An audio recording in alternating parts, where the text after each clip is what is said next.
ओम नमः शिवाय। दोस्तों, आप लोगों को पुनः स्वागत है आपके अपने YouTube चैनल स्टोरी शिव चर्चा 2.0 आरबी में। आज की कथा वृंदा और भगवान विष्णु की कथा है।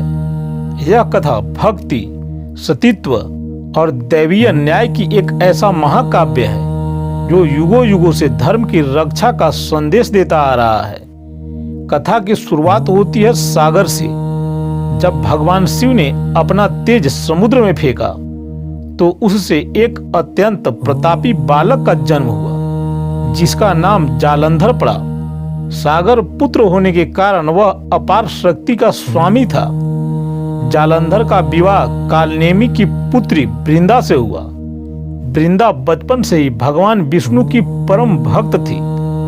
वह न केवल रूपवती थी बल्कि उसका पतिव्रता धर्म इतना अडिग था कि उसकी शक्ति से जालंधर अजेय हो गया।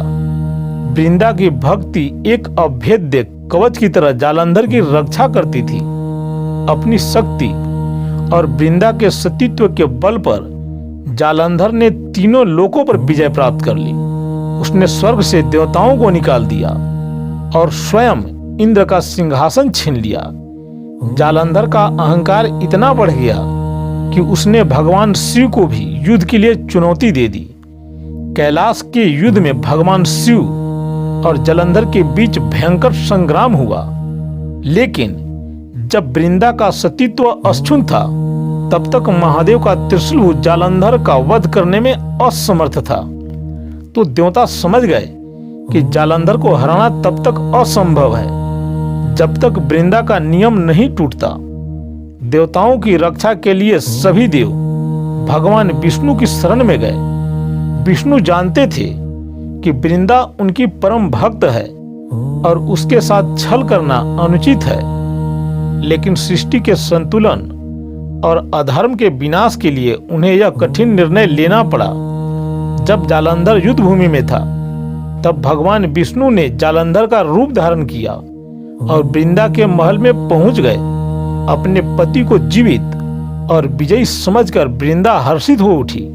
जैसे ही उसने अपने छद्म पति का स्पर्श किया और उसकी सेवा की, उसका सतीत्व भंग हो गया।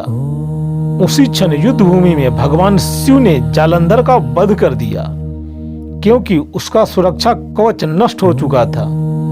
जैसे ही वृंदा को यह आभास हुआ कि उसके सामने खड़ा व्यक्ति उसका पति नहीं बल्कि स्वयं उसके आराध्य भगवान विष्णु है, तो वह स्तब्ध रह गई। अत्यंत दुखी और क्रोधित स्वर में वृंदा ने कहा, हे प्रभु, मैंने सदैव आपकी भक्ति की, फिर आपने मेरे साथ ऐसा पत्थर जैसा हृदय विहीन व्यवहार क्यों किया? आपने छल से मेरा धर्म नष्ट किया है। इसीलिए मैं आपको श्राप देती हूं कि आप अभी इसी वक्त पत्थर बन जाएं। जैसे ही पति वियोग में मैं तड़प रही हूं, एक जन्म में आपको भी पत्नी वियोग सहना पड़ेगा।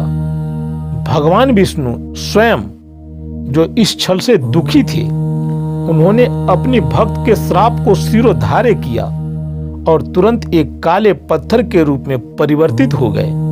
इसी पत्थर को आज हम शालिग्राम के नाम से जानते हैं। विष्णु को पत्थर बनते देख लक्ष्मी जी और समस्त देवता व्याकुल हो गए। अंततः वृंदा ने अपना शरीर त्यागने का निर्णय लिया। भगवान विष्णु ने अपने भक्त की महिमा को अमर करने के लिए उसे वरदान दिया कि वृंदा, तुम अपनी पतिव्रता के कारण तुलसी के पौधे के रूप में जन्म लोगी। मैं सदा के लिए इस पाषाण अर्थात शालिग्राम के रूप में गंडकी के तट पर निवास करूंगा। सृष्टि में मेरी पूजा तब तक पूरी नहीं मानी जाएगी जब तक मुझ पर तुम्हारा पत्ता अर्थात तुलसी का पत्ता नहीं चढ़ाया जाएगा। आज भी नेपाल की गंडकी नदी के किनारे शालिग्राम पत्थर मिलते हैं। इन पत्थरों पर चक्र और शंख के प्राकृतिक निशान होते हैं। धार्मिक दृष्टि से शालिग्राम को साक्षात विष्णु का स्वरूप माना जाता है, जिन्हें किसी प्राण प्रतिष्ठा की आवश्यकता नहीं होती। पौराणिक कथाओं और शास्त्रों, विशेषकर पद्म पुराण और देवी भागवत के अनुसार गंडकी नदी में शालिग्राम के वास के पीछे देवी गंडकी की कठोर तपस्या और भगवान विष्णु का वरदान मुख्य कारण है। पौराणिक काल में गंडकी नाम की एक अत्यंत पवित्र और तपस्विनी स्त्री थी। कुछ कथाओं में उन्हें एक नदी का साक्षात स्वरूप माना गया है। उनके मन में भगवान विष्णु के प्रति अगाध श्रद्धा थी। गंडकी की इच्छा थी कि भगवान विष्णु केवल उनके भक्त बनकर न रहें, बल्कि उनके पुत्र के रूप में उनके गर्भ में निवास करें। इस दुर्लभ वरदान को प्राप्त करने के लिए गंडकी ने हिमालय की तलहटी में हजारों वर्षों तक घोर तपस्या की। उनकी तपस्या इतनी कठोर थी कि उनके शरीर से निकलने वाले तेज से तीनों लोक अवलोकित होने लगे। उनकी भक्ति से प्रसन्न होकर भगवान विष्णु उनके सन्मुख प्रकट हुए और उनसे वर मांगने को कहा। गंडकी ने विनम्रता पूर्वक कहा, हे प्रभु, यदि आप मुझ पर प्रसन्न हैं तो मेरी कोख से जन्म लेकर मुझे कृतार्थ करें। मैं चाहती हूं कि आप सदैव मेरे आंचल में निवास करें। भगवान विष्णु ने गंडकी की भक्ति और सरलता को देखकर उन्हें आशीर्वाद दिया और कहा, हे देवी, तुम्हारी इच्छा अवश्य पूर्ण होगी।